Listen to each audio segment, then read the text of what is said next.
Imaginons un instant. On est le 20 avril 2026. D'accord, je visualise. L'entreprise la plus scrutée de la planète publie un communiqué vraiment très sobre, juste pour annoncer le départ de son dirigeant historique. Ouais. Après 15 ans à la tête de la plus grande boîte du monde, c'est pas rien. Et c'est acté pour le 1er septembre.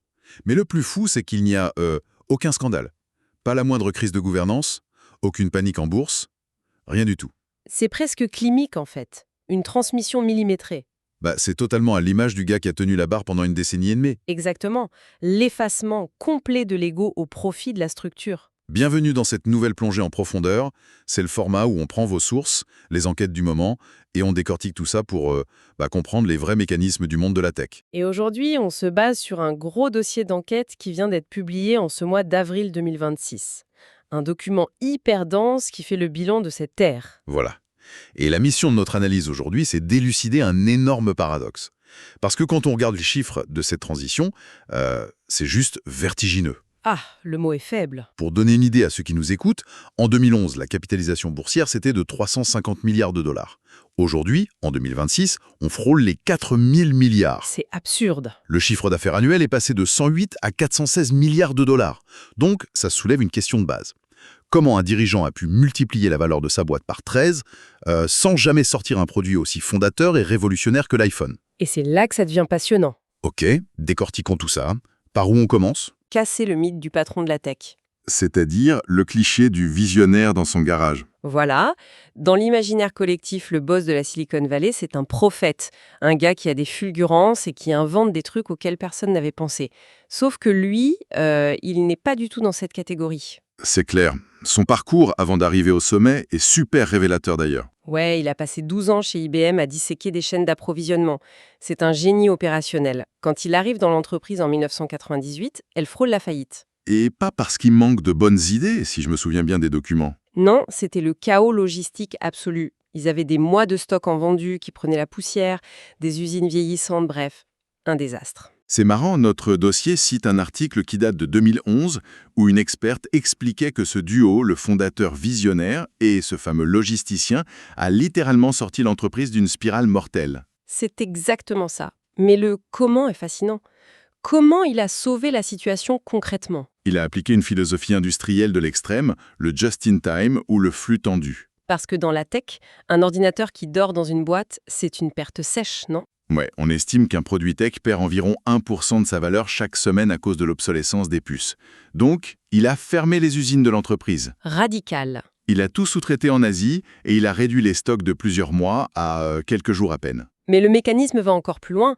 En lisant l'enquête, j'ai vu qu'il a carrément transformé cette chaîne d'approvisionnement en arme de guerre. Ah oui, c'est redoutable. Par exemple, quand une nouvelle technologie d'écran ou de mémoire flash sortait, il débarquait avec l'immense trésorerie de la boîte et il achetait toute la capacité de production mondiale. Attends, la totalité? Sur plusieurs mois. Parfois sur des années entières. Et l'effet est double. Non seulement tu as des prix imbattables, mais surtout, tu assèches totalement le marché. Tes concurrents ne peuvent physiquement rien fabriquer parce que les pièces n'existent plus. C'est incroyable. Ce n'est pas de l'innovation design du tout, c'est de l'innovation logistique impitoyable. J'utilise souvent une comparaison pour ça. Ah bon? Laquelle? On a toujours l'image de l'horloger suisse qui fabrique la montre parfaite, à la main, dans son petit atelier. Mais avec lui, j'ai plutôt l'image d'un contrôleur aérien mondial. C'est une bonne image, ouais. Tu vois, un système où chaque vis, chaque puce est suivie à la microseconde, depuis la mine jusqu'à l'usine, puis mise dans un avion cargo pour atterrir chez le client le jour J. Et ça tourne sans le moindre accroc, surtout quand on voit la complexité d'aujourd'hui. Sous le fondateur précédent, la gamme était minimaliste, 4 appareils, point barre. Une pureté dogmatique, quoi. Voilà. Alors qu'aujourd'hui, on a 8 versions de téléphone du standard au Pro Max, plus les tablettes, les ordis, les montres. Et avec tout ce bazar, la marge sur le matériel reste clouée à 37%. C'est une machine parfaite. Mais il y a un autre détail de l'enquête qui m'a frappé. L'absorption de 120 startups en 15 ans. Ouais, c'est énorme. Comment tu peux avaler 120 boîtes sans détruire ta propre culture interne? Ça me paraît impossible. Et parce qu'ils ont systématiquement refusé les méga-fusions à plusieurs milliards qui font la une de la presse, l'approche est chirurgicale. Ils repèrent une petite équipe d'ingénieurs très pointus et ils les rachètent pour quelques dizaines de millions. Ce qui est de la monnaie de poche pour eux. Totalement. La marque de la start-up est tuée direct, on vire les couches managériales inutiles et on intègre discrètement les ingénieurs dans des projets ultra secrets en interne. Donc, La reconnaissance faciale, les assistants vocaux, ça vient de là. Exactement. C'est fondu dans la masse sans perturber la grosse machine. Ce qui m'amène à une vraie remise en question, et je veux bien ton avis là-dessus. Si on construit un système opérationnel aussi parfait, dont le but ultime est de tout prévoir, de garantir les marges et de tuer le moindre risque, est-ce que cette perfection ne tue pas, par définition, l'innovation de rupture? Ce qui est fascinant ici, c'est que l'enquête va exactement dans ce sens. L'innovation de rupture, c'est le chaos. C'est lancer des trucs bancals pour voir si ça marche. Et risquer de cannibaliser ses propres produits, ouais. C'est ça. Mais quand tu vends plus de 200 millions de téléphones par an avec des marges garanties, le moindre changement radical devient un risque financier pour le trimestre d'après. L'aversion au risque est devenue institutionnelle. La machine ne cherche plus à inventer un nouveau paradigme, elle gère ses acquis pour que ça rapporte un maximum. Absolument. Et on arrive au cœur du sujet, puisque cette montagne d'argent et cette valorisation à 4 000 milliards ne viennent pas d'un nouvel appareil magique, d'où ça vient? La réponse est dans l'immatériel. C'est la révolution invisible de cette ère. Les fameux services. C'est un truc de fou. En 2011, l'enquête rappelle que les services, c'était à peine 2% du chiffre d'affaires. En 2026, c'est 25%. Et le chiffre qui tue, c'est la marge, hein. Ouais, 74% de marge brute. C'est le double de ce qu'ils font sur les téléphones ou les ordis. Mais comment ils ont orchestré cette bascule techniquement? Par un maillage du quotidien. Ils ont encerclé l'utilisateur de manière méthodique. En 2014, ils lancent le paiement mobile. En 2015, la musique en streaming. En 2019, la vidéo. Et tout du long, le stockage cloud s'est imposé. Et techniquement, c'est tellement imbriqué dans le système du téléphone que passer à la concurrence devient juste épuisant. Ouais, psychologiquement et techniquement, c'est une barrière énorme. L'exemple du stockage cloud est parlant. On parle de 1,2 milliard de comptes. C'est énorme. Ah, j'aime bien ça, vas-y. Historiquement, l'entreprise était connue pour concevoir les montagnes russes les plus spectaculaires. Tu achetais l'attraction et c'était réglé. Ce que ce dirigeant a fait, c'est de construire de grands murs autour des attractions. Ouais, la forteresse. Voilà. Le téléphone que tu achètes 1 000 € n'est plus le produit final, c'est juste le billet d'entrée dans le parc. Et une fois à l'intérieur, par la fluidité même du truc, tu paies un péage tous les jours pour les manèges, pour écouter de la musique et même pour stocker tes propres photos dans les casiers du parc. C'est une métaphore parfaite. En économie, c'est ce qu'on appelle l'effet de lock-in ou l'enfermement propriétaire. C'est pas une prouesse technologique, c'est de l'optimisation commerciale de haut vol. Le fameux verrouillage. Ouais. Prends une famille, par exemple. Les photos des enfants sont sur le cloud natif, les mots de passe sont enregistrés dans le système, les cartes bancaires, les données de santé de la montre, tout est lié. Le coût pour migrer vers un système concurrent est prohibitif. Et Wall Street adore ça, évidemment. Ah oui, vendre un téléphone, c'est risqué. Les gens le gardent de plus en plus longtemps. Par contre, vendre un abonnement mensuel, ça fait des revenus récurrents hyper prévisibles. Sauf que le billet d'entrée, il faut qu'il reste désirable. Parce que sans nouveaux téléphones ou nouveaux gadgets, le parc d'attractions finit par se vider, non? C'est le défi, oui. Et l'enquête passe en revue les 7 nouvelles catégories de matériel lancées sous cette direction. Et le bilan est, disons, très nuancé. On a des réussites colossales, c'est indéniable. La montre connectée en 2015, qui a créé une catégorie à part entière, plus de 100 millions de ventes. Et les écouteurs sans fil en 2016, qui sont devenus une machine à cash. On parle de 15 à 20 milliards de dollars par an, juste pour des écouteurs. Surtout les modèles Pro vendus à plus de 150 $. Mais là encore, c'est le lock-in qui joue, non? Totalement. La puce intégrée dans ces écouteurs communique d'une façon spéciale avec le téléphone. Tu ouvres la petite boîte, paf, c'est connecté à tous tes appareils instantanément. La fluidité rend le produit indispensable. Ok, ce sont des succès financiers incroyables, mais je me fais l'avocat du diable. Est-ce qu'on peut vraiment appeler ça de l'innovation de rupture? C'est une très bonne question. Parce qu'une fois que tu as décidé de supprimer la prise casque du téléphone, créer d'excellents écouteurs sans fil pour aller avec, c'est juste la trajectoire logique, non? C'est de l'accessoire haut de gamme, mais ça ne redéfinit pas l'informatique. Si l'on relie ça à la situation globale, c'est exactement le constat de l'enquête. Cette direction n'a pas créé de nouvelles trajectoires fondamentales. Elle a optimisé celles tracées par les fondateurs. La montre et les écouteurs sont d'excellents périphériques, mais ils tournent tous autour du soleil central qu'est le smartphone. Et c'est justement quand ils ont essayé de sortir de ce système solaire que les choses se sont gâtées. Je veux parler du fameux naufrage à 10 milliards de dollars. Ah, le projet Titan, le mythe de la voiture autonome. C'est une folie ce truc. Notre dossier retrace une décennie d'efforts chaotiques, de 2008 à 2024. 10 milliards brûlés et 0 voiture à l'arrivée. Comment une boîte qui gère la logistique mondiale à la microseconde a pu se planter à ce point? Le problème, selon les sources, c'est l'incapacité à trancher sur ce qu'allait être le produit. Ils oscillaient constamment. Un jour, ils voulaient faire un simple logiciel de conduite à vendre aux autres constructeurs. Et le lendemain? Le lendemain, ils voulaient repenser l'automobile de A à Z, faire un salon roulant, sans volant ni pédale. L'obsession du contrôle total sur le matériel et le logiciel. Exactement. Sauf que cette culture qui marche très bien sur un appareil qu'on met dans la poche, elle s'est fracassée contre la réalité industrielle d'un véhicule d'1,5 tonne.